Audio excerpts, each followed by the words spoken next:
ఒక తప్పుడు పేరు మొబైల్ నెంబర్తో తనకు 4 పేజీల బెదిరింపు ఉత్తరం స్పీడ్ పోస్టు ద్వారా అందిందని, గతంలో తన అబ్బను ఎలా చంపారో అలాగే తనను చంపుతామన్న సారాంశం లేఖలో పొందుపరిచారని ప్రొద్దుటూరు టీడీపీ మాజీ ఇన్ఛార్జ్ టీడీపీ నాయకులు జీవీ ప్రవీణ్ కుమార్ రెడ్డి శనివారం ఉదయం వైఎంఆర్ కాలనీలోని తన కార్యాలయం నందు పాత్రికేయుల సమావేశం ఏర్పాటు చేసి వివరాలు వెల్లడించారు. ఈ సందర్భంగా ఆయన మాట్లాడుతూ ప్రొద్దుటూరులోని నాయకులు ఇంకా ఫ్యాక్షన్ రాజకీయాలు చేయాలని చూస్తున్నారని, రౌడీయిజాన్ని అంతం చేయాలని చూసినందుకే తన అబ్బ గతంలో హత్యకు గురయ్యారని గుర్తు చేశారు. తమది రాజకీయ కుటుంబమని, ప్రజల కోసమే తాము పోరాడతాం తప్ప ప్రజలను పట్టి పీడించే జలగలుగా తాము ఏనాడు ప్రవర్తించబోమని, లేఖ రాసిన వ్యక్తి తనకు ధైర్యం ఉంటే తన పేరు చెప్పాలన్నారు.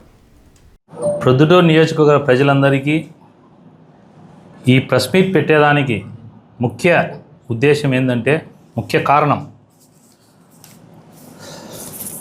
ఒక తప్పుడు పేరు, తప్పుడు ఫోన్ నెంబరు, తర్వాత లోపల ఈ కంటెంట్తో ఒక స్పీడ్ పోస్ట్ పంపించినాడు. అదే ఈ పంపించిన వ్యక్తి పేరు అయితే ఆర్ ఈశ్వరెడ్డి అని రాసినాడు. బృందావన్ అపార్ట్మెంట్, గోకుల్ నగర్, కొరపాడు రోడ్ అన్నాడు. సరే, అడ్రస్ తప్పుంది, వెరిఫై చేసినాం. మొబైల్ నెంబరు తప్పుంది, వెరిఫై చేసినాం. దీంట్లో ఉండండి కంటెంట్ మొత్తం అంతా ఒక 4 పేజీలు కంటెంట్ రాసినాడు. దీని ముఖ్య సారాంశం ఏంటంటే, అతను ఫైనల్గా గతంలో 1982లో మా అబ్బాయినటువంటి గల్లూరు పెద్ద వీరారెడ్డి గారు ఎలా మర్డర్ అయినారో అలానే నిన్ను మర్డర్ చేస్తాం, మీ ఇంట్లో ఉండగానే వచ్చి నిన్ను చంపుతాం అని ఈ లెటర్ రాసినారు. తర్వాత పల్లపాడు చంద్ర అని నా ఆప్తుడు, కావాల్సినవాడు, ఎప్పుడు నాతో పాటే ఉంటాడు. ఇతను చినియలకు సంబంధించి ఆర్టీఐ పెడతావా, నువ్వు కలెక్టర్కు కంప్లైంట్ ఇస్తావా, నిన్ను ప్రవీణ్ రెడ్డి ఇద్దరిని లేపుతామని చెప్పేసి ఆయనకు ఒక లేఖ పంపించినారు. నేనేమంటున్నా అంటే, ఇంకా 1980 రాజకీయాల్లో కొందరుండి ఫ్రస్ట్రేషన్లో డిప్రెషన్ లేకపోయి అప్గ్రేడ్ కాలే. వాళ్ళు టెక్నాలజీ చాలా పెరిగింది. 1982కి ఇప్పటికి 2026కి ఎంతో టెక్నాలజీ పెరిగింది.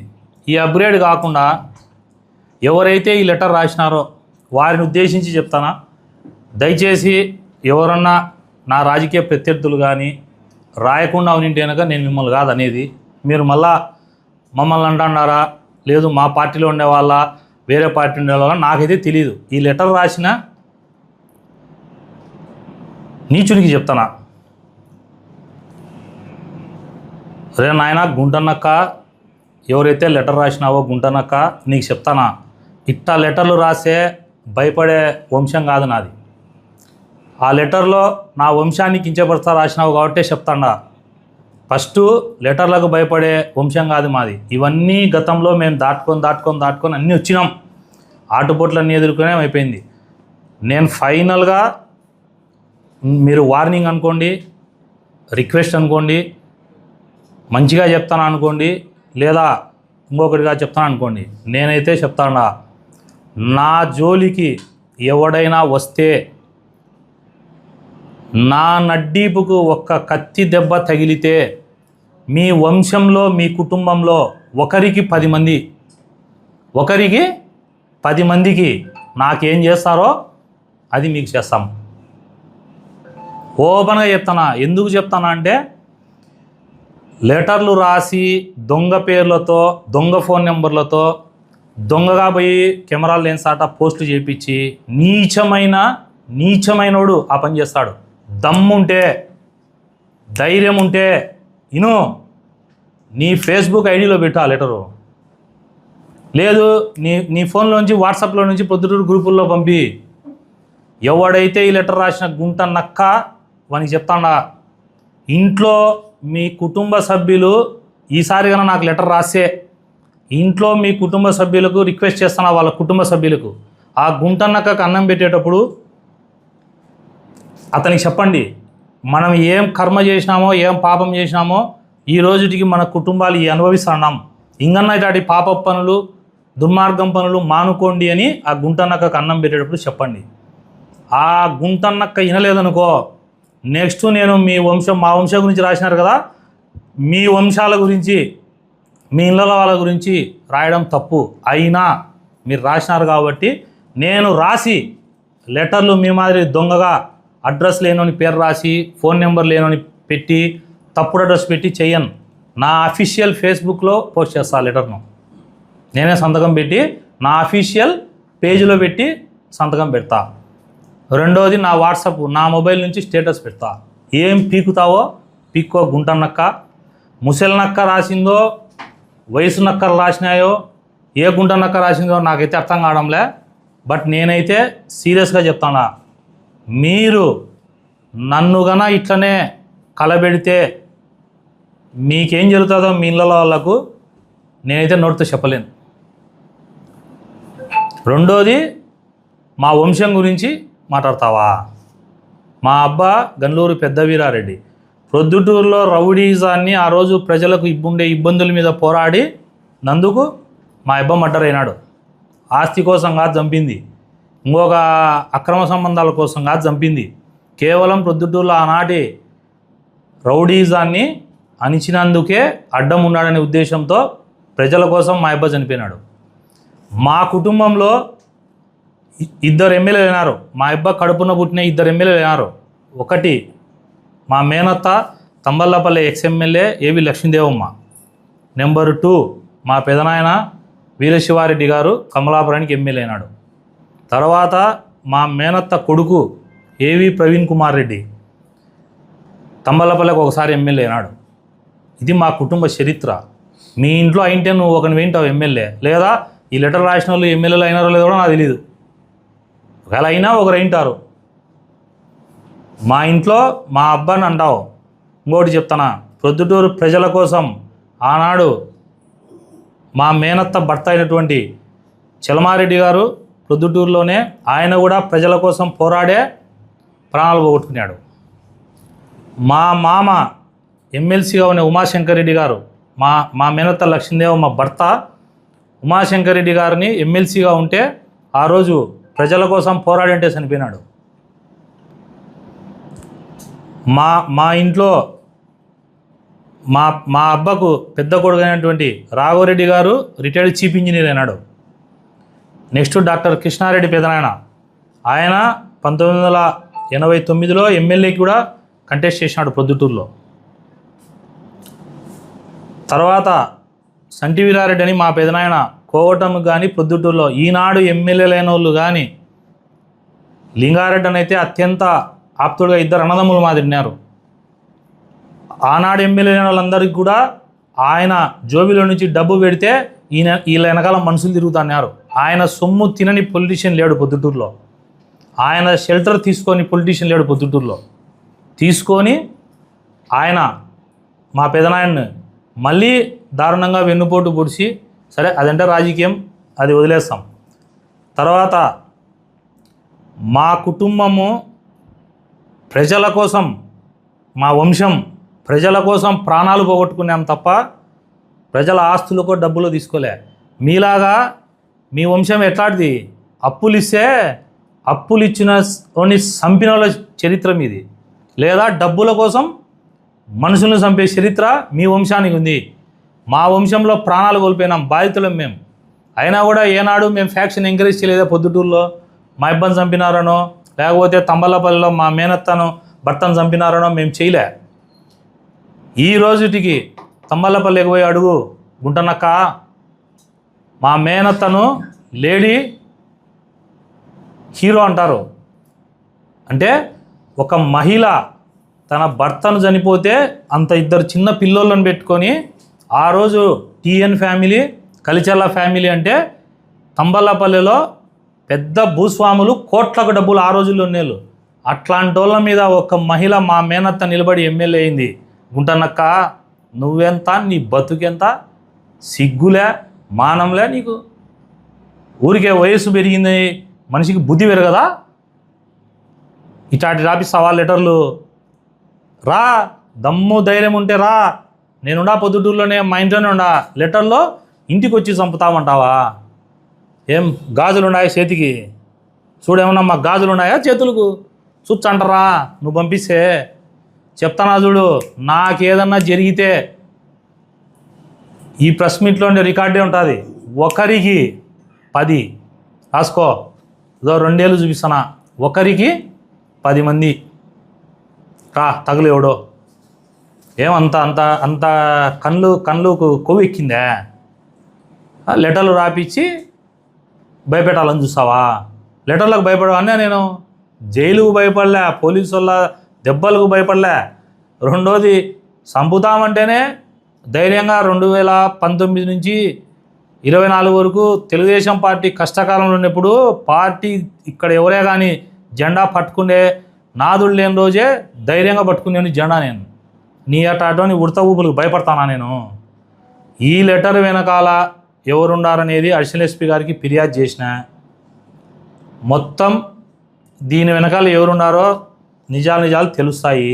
ఈ ప్రెస్ మీట్ కూడా ఎందుకు పెట్టాల్సి వచ్చిందంటే, ఒక లెటర్ పోతానే మళ్ళీ ఇంకొక లెటరు, ఇంకా మళ్ళీ ఇదే లెటర్లు ఏముంది, పేపర్ ఉంటుంది, కాగితం ఉంటుంది. చేతగానోడు, దద్దమ్మ, పిరికినా కొడుకు, ధైర్యం లేనోడు, సిగ్గు మానం శరం లేనోడు, నీచుడు, గుంటనక్క ఇది రాసినాడు. పెట్టు ధైర్యంగా పెట్టు, నువ్వే పెట్టు. లేకపోతే నీ కొడుకులతో పెట్టి, నీ మనవాళ్ళు ఉంటే మనవాళ్ళతో పెట్టి, నీకు టెక్నాలజీ తెలియకపోతే, లేకపోతే మనవరాళ్ళు ఉంటారు పెట్టి, లేదంటే మీ ఇంట్లో చదువుకునే వాళ్ళు ఉంటారు, పిఏలు ఉంటారు, లేకపోతే బంధువులు ఉంటారు, ఎవడో ధైర్యంగా పెట్టమని. అంతేగాని ఎవడో పేరు రాసి ఊరు పేరు లేకుండా ఇంత పిరికినా కొడుకు నువ్వు మళ్ళా నన్ను తగులుతావా? ఎదురు చూస్తాడా రా, ఎప్పుడు తగులుతారని ఎదురు చూస్తానా. ఎవడా లెటర్ రాసినాడు రావాలా. రెండవది, ప్రొద్దుటూరు ప్రజలకు నేను ముఖ్యంగా లెటర్లో ఉండే సారాంశం చెప్పాలంటే చాలా టైం పడుతుంది. దాంట్లో వాళ్ళు ప్రశ్నించినది నేను టౌన్ బ్యాంకుది మాట్లాడకూడదంట, రెండోది ఎస్ఎస్ మాల్లో ఎత్తకూడదంట, తర్వాత ఊర్లో ఏదైనా అవినీతి జరిగినా అక్రమాలు జరిగినా ప్రశ్నించకూడదంట. నువ్వు ఇక్కడ ఉన్నటువంటి ఎమ్మెల్యేలుగా పనిచేసిన వ్యక్తులను విమర్శించడం అని రాసినాడు. నాకు తెలియక అడుగుతా, ఎమ్మెల్యే పదవి ప్రజలు పెట్టిన భిక్ష. ప్రజలు నిన్ను సేవకుడిగా ప్రజలకు సేవ చేసేదానికోసం ఇచ్చిన పదవి అది. ఆ పదవికి ఏం ఈడ కొమ్ములు రావు, ఈడొకటి కొమ్ములు రావు. ఎవడైనా ప్రజలకు సేవ చేయాలా. ఏం ఆ పదవి వింటే ప్రశ్నించకూడదా? అంటే ప్రశ్నిస్తే చంపుతారా? ఎంతమందిని చంపుతారు? నేను చెప్తానా, నా శరీరంలో నుంచి ఒక్క రక్తపు బొట్టు కింద పడితే, అల్లూరి సీతారామరాజు చెప్పినాడు చూడు, ఒక్క రక్తపు బొట్టుకు 100 మంది అల్లూరి సీతారామరాజు పుడతారని. అట్లా పుడతారని నేను చెప్పలేను, కానీ నా రక్తపు బొట్టు ఒక్కటిగా నేల మీద పడితే మీ ఇళ్ళల్లో 10 మందికి 10 రక్తపు బొట్లు, నా ఒక్క రక్తపు బొట్టుకు 10 రక్తపు బొట్టులు పడతాయి. ఖబర్దార్, జాగ్రత్త. ఏం వెనక ముందు ఎవరు లేని అనుకుంటుంటావా? నా కుటుంబం ఉంది, నా దాయాదులు ఉన్నారు, నా బంధువులు ఉన్నారు, నన్ను ప్రేమించే స్నేహితులు ఉన్నారు. నా కోసం ప్రాణాలు ఇచ్చి నిలబడేదానికోసం కూడా నా దగ్గర ప్రైవేట్గా నా మనుషులు, నా తమ్ముళ్ళు లాంటి వాళ్ళు, నా ఆప్తులు ఉన్నారు. ఇంతమందిని పెట్టుకొని నేనేమైనా అనాలనుకున్నావు? నువ్వు వచ్చి కొడితే ఏమన్నా నేను గాంధీని అనుకున్నావు? ఈ సంపద కొట్టి ఈ సంపద చూపిమని నేను చూపిస్తాను అనుకున్నావు? డబల్ ఉత్సాహంతో చెప్తాండా, దేనికైనా రెడీగా ఉండా. ఒక్కటి, ప్రొద్దుటూరు ప్రజల కోసం ప్రశ్నిస్తా. నువ్వు చెప్పినావు కదా ఎస్ఎస్ మాలు, టౌన్ బ్యాంక్ ఇటీ, ఇంకా ప్రశ్నిస్తా. ఇంకా దానికి సంబంధించిన కొన్ని డేటా బయటికి తీస్తాడా, మళ్ళా ఇస్తా. ప్రొద్దుటూరు ప్రజల కోసం నా గొంతు ఎప్పటికీ మూగపోదు. ఈ ప్రవీణ్ అనే వ్యక్తి డబ్బులకు కానీ, అధికారానికి కానీ, రౌడీజానికి కానీ, కత్తికి కానీ, చంపుతామంటే కానీ ఏది చెప్పినా డోంట్ కేర్. ప్రొద్దుటూరు ప్రజల కోసం ప్రశ్నిస్తా, ప్రొద్దుటూరులోనే ఉంటా. ప్రొద్దుటూరు ప్రజల మనస్సు గెలిచి ప్రొద్దుటూరు ప్రజలకు కావాల్సిన అవసరాలు, ప్రొద్దుటూరుని అభివృద్ధి చేసే దాంట్లో 100కు 100% నా ప్రాణాలు అడ్డం పెట్టైనా కూడా నేను ఫైట్ చేస్తా. ఈ లెటర్ రాసిన లుచ్చాగానికి చెప్తానా, మళ్ళా లాస్ట్ అండ్ ఫైనల్గా చెప్తానా, నీకు ధైర్యం ఉంటే, దమ్ముంటే, మొగోనివైతే ఇంకా సవాల్ చేస్తాడా, డైరెక్ట్ ఎవడో చెప్పు, లేదా డైరెక్ట్ పెట్టు, నేను చిరునవ్వుతో స్వీకరిస్తా విమర్శను, పెట్టు. అంతేగాని గుంటనక్క కాళ్ళు ఇంచి ఎనిక్కి చెక్కుతా. ఈసారి గన నా మీద ఇట్లాంటి లెటర్లు రాసినారా, నా ఇంటికి వచ్చినాయా చెప్తానా, మీ వంశం, మీ ఇంట్లో పిల్లల జాతకాలతో సహా మొత్తం అన్నీ నా ఫేస్బుక్ ఐడిలోంచి నేనే పెడతా అని చెప్తూ ప్రొద్దుటూరు ప్రజలకు కూడా ఇది ఎందుకు వీళ్ళు చేస్తున్నారంటే కేవలం వీళ్ళిద్దరి అవినీతి నేను బయట పెట్టినాననే ఒక కోపము, డబ్బులు కట్టాలనే ఒక బాధ, రెండోది అప్పులు ఎగరగొట్టిన వాళ్ళు, లేకపోతే లోపాకారి ఒప్పందాలు పెట్టుకునే వాళ్ళు రాస్తారు. ఎంత ధైర్యం ఉంటే అధికార పార్టీలో ఉండే నాకు లెటర్ రాస్తారా? నాకు తెలిసి ఇది తెలివిన నా కొడుకు చేయడు. వాడు upgrade కాలేంగా 1980s, 1970s, 1990s ఉన్నట్టున్నాడు. అప్గ్రేడ్గా technology పెరిగింది, ఆయుధాలు పెరిగినాయి, మనుషుల్లో గొడవ పడుకోకూడదు, పీస్ఫుల్గా ఉండాలనే తత్వం పెరిగింది. ఇంకా 80లో మాది రాజకీయాలు ఉన్నాయనుకుంటున్నారు కొందరు. నాకు లెటర్ పంపించిన వాళ్ళకి చెప్తానా, మీరు జాగ్రత్తగా ఉండండి. ఫస్ట్ మీరు సేఫ్టీగా ఉండండి, నా సేఫ్టీలో నేనున్నా, మీరు సేఫ్టీగా ఉండండి. ఈ శనిగల దాంట్లో రాస్తారా? ఈ హ్యాండ్ రైటింగ్ కూడా సుధాకర్దే అంటున్నారు. సుధాకర్ మార్కెట్ యార్డు దాంట్లో డైరెక్టర్గా ఉన్నాడు. ఈ హ్యాండ్ రైటింగ్ అతందే అంటున్నారు. తీస్తాం దీన్ని కూడా బయటికి. ఈ లెటర్ రాసినోనికి చెప్తాడా, ఫస్ట్ మీరు జాగ్రత్తగా ఉండండి, చాలా సేఫ్టీగా చాలా జాగ్రత్తగా ఉండాలా. ఎందుకు చెప్తానా అంటే మీరు కదిలిచ్చినారు, మేము ఆగం. మీరేదో ఊరికేట కదిలిచ్చే మేము రెండుసేపు కదిలి మళ్ళీ ఆగేటోళ్ళని కాదు. మా వంశం గురించి మాట్లాడతారా? మా పర్సనల్గా మమ్మల్ని మాట్లాడతావా? చేతగానుడు మనిషి జన్మెత్తినాడా వాడు? మనిషి ఎవడన్నట్టు మాట్లాడా? ఇంకా చంపుతాడంట. ఎంతమందిని చంపుతావు అంటే? మా దగ్గర ఉండే కత్తులు తెగవు, మా కాడ ఉండేటి దిగవు, నీ కాడ ఉండేటి మాత్రం బాగా పదునుంటాయి, అట్టంటానే దిగుతాయి. మా దగ్గర దిగవులే, దించి చూపిస్తా చూడు. సినిమాలో ఒక డైలాగ్ ఉంది, ఎప్పుడైనా గుర్తుపెట్టుకోవాల్సింది, కాలువలో పడవ నిందనుకో, ఆ పడవ బండిని మోస్తుంది. ఎందుకంటే నీళ్ళలో పడవ పోతుంది కాబట్టి బండి పోలేదు. ఇదే బండి రోడ్డు మీదకి వచ్చిందనుకో, పడవను మోస్తుంది. ఈరోజు మాకు పదవి ఉందనో లేకపోతే అధికారం ఉందనో ఎగినారనుకో, ఈ లెటర్ రాసిన నీచునికి చెప్తానా, గుంట నక్కకు రోడ్డును పడతావు. నువ్వు కాదు, మొత్తం నీ కుటుంబం కూడా రోడ్డును పడుతుంది. ఇప్పటికైనా మనుషుల్ని ప్రేమించి మంచిగా ఎదుర్కోండి. ఒకటి ఎట్టతానంటే, విలేకరులు ఏదన్నా మీడియా సమావేశంలో రాసినాడు అనుకో, వాంటి ఎందుకు పెట్టినారు, వాంటి రాసే కొడతాం, ఏకుతాం, పీకుతాం, చంపుతామని బెదిరి పట్టినారు. లేదు ఎవడన్నా నాలాగా ప్రశ్నించాడు అనుకో, ప్రశ్నించినాడే కనుక నిన్ను చంపుతామంటారు. ప్రజలు ఎవరన్నా అయ్యా ఇది మాది తప్పు, మా భూమి తీసుకుంటారు, మీరు పదవిలో ఉన్నోళ్ళు లేకపోతే రాజకీయ నాయకులు అని అడిగితే ప్రజలను చంపుతామంటారు. అంటే ఏంది, చంపడం అనేది ఫ్యాషన్ అయిపోయిందే. అన్ని రంగాలను బెదిరిస్తారే చంపుతామని, తిరిగి వాడు చంపితే మిమ్మల్ని అంటే వాని దగ్గర ఏముండవు. మెంటల్ వేసి ఎవడో ఒకడు మెంటల్ నా కొడుకు బేసినాడు అనుకో, అప్పుడు పోరు మీరేమైనా శాశ్వతంగా భూమి మీద ఉంటారా? ప్రొద్దుటూరు ప్రజల కోసం ప్రశ్నించేది ఆపను. తొందరలో డిఏడబ్ల్యూ కాలేజీ, మహర్షి స్కూలు, సుందరయ్య కాలనీలో భూములు, చౌటపల్లె చర్చి భూములు, తర్వాత ఎస్ఆర్ఐటి కాలేజ్ దగ్గర ఉన్నటువంటి కలవరి టెంపుల్ భూములు, మైలవరం కెనాలమ్మడి పొద్దుటూరు చుట్టూరు ఆక్రమించిన కెనాలమ్మడి ఆక్రమించిన భూములు, మొత్తం ప్రొద్దుటూరులో ఎటువంటి అవినీతి చేసినాడో రాచమల్లు ప్రసాద్ రెడ్డి అవన్నీ బయటికి తీస్తాడా.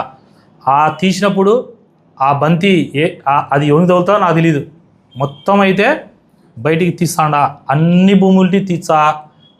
మీరు లెటర్ రాసినారనుకో, ఇంకొకటి ఎక్స్ట్రా తీస్తా. ఇప్పుడు ఐదు తీస్తా అని చెప్పిన 5, 6, ఇంకొక లెటర్ రాయండి ఈసారి, ఇంకొకటి ఎక్కువ తీస్తా.